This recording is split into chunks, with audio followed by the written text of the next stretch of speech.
नमस्कार, आपण पाहत आहात SMR न्यूज आणि आजची महत्त्वाची शैक्षणिक बातमी।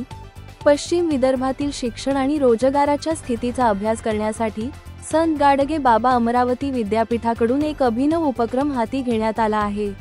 विद्यापीठाच्या डॉक्टर पंजाबराव देशमुख प्रादेशिक अर्थव्यवस्था नियमन केंद्रामार्फत शैक्षणिक आणि रोजगारविषयक संशोधन प्रकल्पासाठी प्रस्ताव मागविण्यात आले आहेत। या प्रकल्पाचे वैशिष्ट्य म्हणजे शिक्षण व रोजगारामध्ये जिल्ह्याची स्थिती 2015 ते 2025 या विषयावर 6 महिन्यांचा सखोल अभ्यास करण्यात येणार आहे।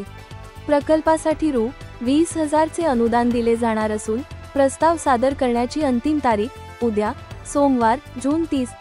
संशोधनाचा हेतू 10वी, 12वी व पदवीतील विद्यार्थी गळतीचं प्रमाण, उच्च शिक्षणातील सोयी व प्रगती, सरकारी व खासगी नोकऱ्यांचे प्रमाण, स्टार्टअप, मुद्रा व स्वयंरोजगार योजनांची अंमलबजावणी, शिक्षण व रोजगाराच्या आधारे जिल्ह्याचा विकास आराखडा, विद्यापीठाशी संलग्नित महाविद्यालयांतील शिक्षकांना अर्ज करण्याची संधी आहे।